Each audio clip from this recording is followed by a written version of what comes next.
हमारे इस channel Mithila junction को लाल button दबाकर सब्सक्राइब करें व घंटी के निशान का बटन दबाएं ताकि सभी नए वीडियो आप तक तुरंत पहुंचे बिल्कुल मुफ्त।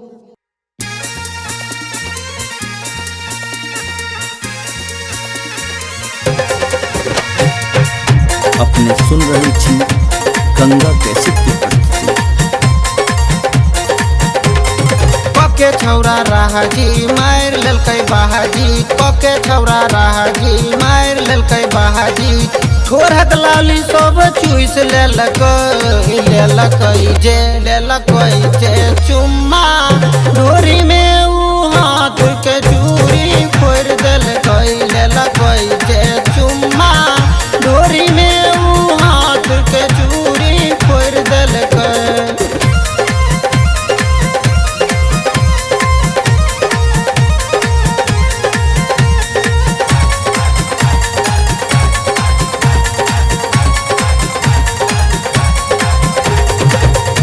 चहलई में दर्द बरे होई छाई गे दैयो, सीना में काट जेना गरै छाई गे दैयो।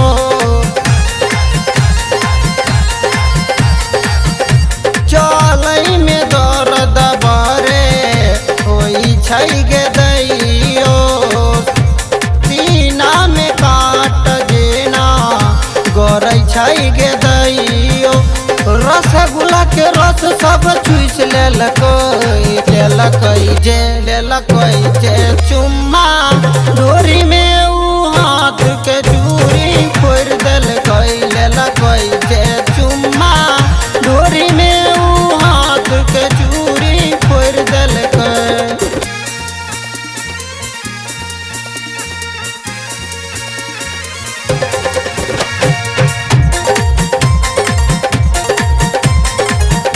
अपने सुन रही थी गंगा कैसेट की प्रस्तुति।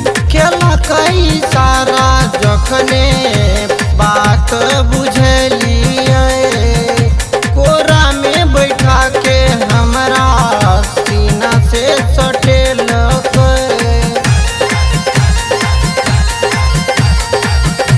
खेला कई सारा जखने बात बुझलिए, कोरा में बैठा के हमरा सीना से सटेलकै।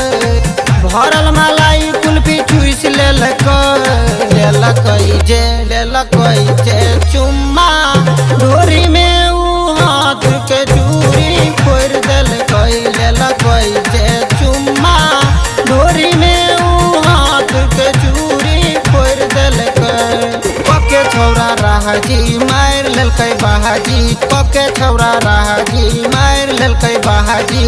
छोरहत लाली सब चुइस लेलकै जे चुम्मा डोरी में